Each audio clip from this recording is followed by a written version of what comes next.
नमस्कार, मैं हूं सेजल। आप देख रहे हैं वीटीवी भारत।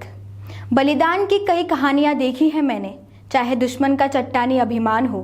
मैं वीर हूं, मैं लड़ जाऊंगा, चाहे किसी भी जंजीर में बांध लो। आज के इस खास कार्यक्रम में हम बात करेंगे बलिदानों की भूमि चित्तौड़गढ़ के बारे में।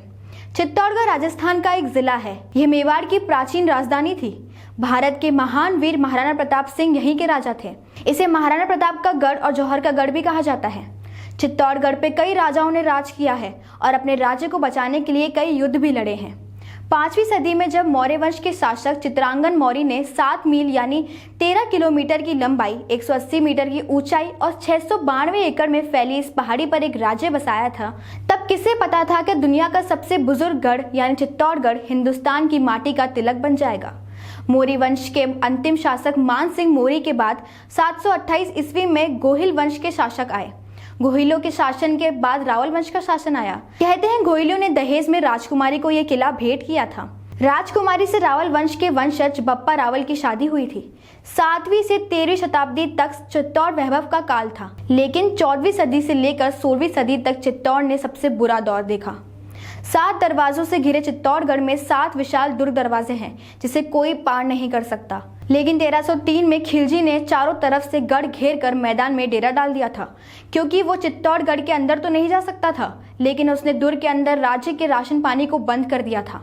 7 महीने में रावल वंश बेबस होकर युद्ध के लिए मैदान में आए और रावल रतन सिंह और उनके 2 बहादुर सेनापति गोरा बादल शहीद हो गए। चित्तौड़ की रूपवती रानी पद्मिनी को 16,000 रानियों के साथ जौहर करना पड़ा था।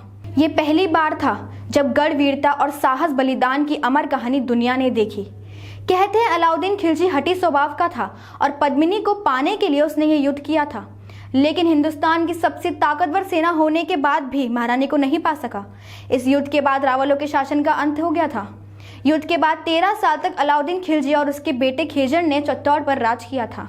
इस दौरान पूरे महल को तोड़ दिया गया था और 1000 से भी ज्यादा मंदिर तोड़ दिए गए थे। उसके बाद गोहिल वंश के ही भाई राणा वंश के सिसोदिया ने चित्तौड़ में राज किया। 1325 में राणा हमीर सिंह ने इसे अपना किला बनाया था और राणा वंश यानी सिसोदिया वंश का शासन चलना शुरू हुआ। अकबर ने एक बार फिर 1567 ईस्वी में चित्तौड़ पर हमला किया। अकबर ने पूरी तरह से किले को बर्बाद कर दिया था और एक बार फिर फूल कंवर के नेतृत्व में चित्तौड़ में जौहर हुआ। तब राजा उदय सिंह ने 1568 में अकबर के संधि के अनुसार चित्तौड़ छोड़कर उदयपुर को अपनी राजधानी बना लिया था, मगर उनके जेठ पुत्र महाराणा प्रताप इसे भुला नहीं पाए। वो इसी किले के तलहटी से अकबर से 2 युद्ध लड़े। यूं तो यहाँ कई युद्ध लड़े गए हैं, पर एक युद्ध जिसकी निशानी आज भी वहाँ कायम है और शान से चित्तौड़ के सीने पर खड़ा है, वो है यहाँ का विजय स्तंभ। महाराणा कुंभा ने मालवा के सुल्तान महमूद शाह खिलजी को हराकर इस विजय स्तंभ का 1438 से लेकर 1498 के बीच निर्माण करवाया था। ये स्तंभ वास्तुकला की दृष्टि से अपने आप में ही एक मिसाल है। मंजिल पर झरोका होने से इसके भीतरी भाग में भी प्रकाश रहता है। इसमें विष्णु के विभिन्न रूपों जैसे जनार्दन, अनंत आदि उनके अवतारों और ब्रह्मा शिव समेत कई देवी देवताओं की मूर्तियां स्थापित हैं। यानी विजय स्तंभ चित्तौड़गढ़ की शान का प्रतीक है।